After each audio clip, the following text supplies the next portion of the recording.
Very good morning. ಇದು ಯಾವ morning ಅಂತ ಗೊತ್ತಿಲ್ಲ, ಬಿಕಾಸ್ ಒಂದು ತಿಂಗಳ ಹಿಂದಿನ ವಿಡಿಯೋ ಆ್ಯಂಡ್ ಬೆಳಗ್ಗೆನೆ ನನ್ನ ನಾಟಕ ನೋಡಿ ಆಫೀಸ್ಗೆ ಹೋಗೋದಕ್ಕೆ ಒಳ್ಳೆ ಸ್ಕೂಲ್ ಮಕ್ಳ ಥರ. ಹಾಗೆ ಇಷ್ಟು ದಿನ ಕಿವಿ ಚುಚ್ಚಿದಾಗ ಆ ನೋವಿದ್ರೂ ನಿದ್ದೆ ಮಾಡೋದಕ್ಕೆ ಹೆಲ್ಪ್ ಆಗಿದ್ದೆ ಈ ಟ್ರಾವೆಲ್ ಪಿಲ್ಲೋ ಇಂದ. ತುಂಬಾ ಬೆನಿಫಿಟ್ ಆಗುತ್ತೆ. ಈ ಟ್ರಿಕ್ನ ಅಥವಾ ಈ ಟಿಪ್ನ ನೀವು ಕೂಡ ಸೇವ್ ಮಾಡ್ಕೊಳ್ಳಿ. ಹಾಗೆ ಇವತ್ತಿನ ಬ್ರೇಕ್ಫಾಸ್ಟಿಗೆ ಓಟ್ಸ್ನ ಮಾಡ್ಕೊಳ್ಳೋಣ ಅನ್ಕೊಂಡೆ, ಬಟ್ ಯೋಗ ಬರೋರು ವುಮೆನ್ಸ್ ಮ್ಯೂಸ್ಲಿ ಅಂತ ಹೊಸದಾಗಿ ಬಿಟ್ಟಿದ್ರು, ಅದನ್ನ ಟ್ರೈ ಮಾಡೋಣ ಅನ್ಕೊಂಡೆ. ಬಟ್ ಇಲ್ಲಿ ನಾನು ತಪ್ಪು ಮಾಡಿದ್ದೇನು ಅಂದರೆ ಆ ಮ್ಯೂಸ್ಲಿ ಜೊತೆಗೆ ಫ್ರೂಟ್ಸ್ನ ಹಾಕಿದ್ದು. ಅದು ಆಲ್ರೆಡಿ ಡಾರ್ಕ್ ಚಾಕ್ಲೇಟ್ ಫ್ಲೇವರ್ ಆಗಿತ್ತು, ಅದ್ರ ಮೇಲೆ ಫ್ರೂಟ್ಸು ಹೆವಿ ಸ್ವೀಟ್ ಆಗಿತ್ತು ಆ್ಯಂಡ್ ಟೇಸ್ಟ್ ಕೂಡ ವರ್ಸ್ಟ್ ಆಗಿತ್ತು. ನನ್ನ ರಿಯಾಕ್ಷನ್ ನೋಡಿ ಗೊತ್ತಾಗ್ತಿದ್ಯೋ ಇಲ್ವೋ, ಅದನ್ನ ಹೇಗೋ ತಿನ್ಕೊಂಡು ಆಫೀಸಿಗೆ ಬಂದೆ. ಆ್ಯಂಡ್ ಆಬ್ವಿಯಸ್ಲಿ ಸಮ್ಮರ್ ಆದಮೇಲೆ ನಮ್ಮ ಆಫೀಸಲ್ಲಿ ಮಜ್ಜಿಗೆ ಕೊಟ್ಟರು. ಆ್ಯಂಡ್ ಮಧ್ಯಾಹ್ನ ನಮ್ಮ ಆಂಧ್ರ ಆಂಟಿಯವರ ಮೆಸ್ಸಿಗೆ ಹೋಗಿ ಮುದ್ದೆ ಊಟನ ಮಾಡಿದೆ. ವಿಡಿಯೋ ನೋಡ್ತಿರೋರು ನಾನು ಮುದ್ದೆ ಮುರಿಯೋ ರೀತಿನ ನೋಡಿ ದಯವಿಟ್ಟು ಬೈಕೋಬೇಡಿ, ಬಿಕಾಸ್ ನನಗೆ ಅದೇ ಅಭ್ಯಾಸ ಆಗಿರೋದು. ಆ್ಯಂಡ್ ಇವತ್ತು ವಾಕಿಗೆ ಒಬ್ಳೆ ಹೋದೆ, ಅದಾದ್ಮೇಲೆ ಒಬ್ರು ಎಲ್ಲರೂ ಜಾಯ್ನ್ ಆದ್ರು. ಅರ್ಧ ಗಂಟೆ ವಾಕ್ ಮಾಡಿದ್ವಿ. ಅದೆಷ್ಟು ಮಾತಾಡ್ತೀವಿ ಅಂತ ನಮಗೆ ಗೊತ್ತಿಲ್ಲ. ಹಾಗೆ ಸೆಕೆಂಡ್ ಹಾಫ್ ಅಲ್ಲಿ ಒಬ್ರು ಕ್ಲೈಂಟಿಗೋಸ್ಕರ ನಾವು GST ಡಿಪಾರ್ಟ್ಮೆಂಟ್ ನ ವಿಸಿಟ್ ಮಾಡಬೇಕಾಗಿತ್ತು. ಇದು ನನ್ನ ಕೆಲಸ. ನನ್ನ ಜೊತೆ ನನ್ನ ಫ್ರೆಂಡ್ನ ಕೂಡ ಹೇಳ್ಕೊಂಡು ಹೋದೆ.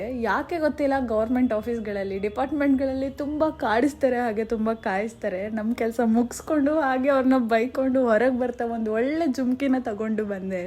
ತಗ್ಸ್ಕೊಂಡು ಬಂದೆ. ಆ್ಯಂಡ್ ಬರ್ತಾ ಟ್ರಾಫಿಕ್ ಆಗಿತ್ತು. ಯಾಕೆ ಇಷ್ಟು ಟ್ರಾಫಿಕ್ ಅಂದ್ರೆ ಗೊತ್ತಿಲ್ಲ, ಬಿಕಾಸ್ ಎಲ್ಲರೂ ಅಷ್ಟೇ ಅವ್ರು ಮೂವ್ ಆಗಲಿ ನಾನು ಮೂವ್ ಆಗಲ್ಲ ಅಂತ ಎಲ್ಲರೂ ಒಬ್ರಿಗೊಬ್ರು ವೇಟ್ ಮಾಡ್ತಾ ಇದ್ರು. ಇವತ್ತಿಗೆ ಇಷ್ಟೇ, ಮತ್ತೆ ಮುಂದೆ ಸಿಗೋಣ. ಅಲ್ಲಿ ತನಕ ನೀವು ಓದ್ತೇರಿ ಆ್ಯಂಡ್ ಡೈಲಿ ನನಗೋಸ್ಕರ ಕಾಯ್ತೇರಿ. ಟಾಟಾ ಬಾಯ್.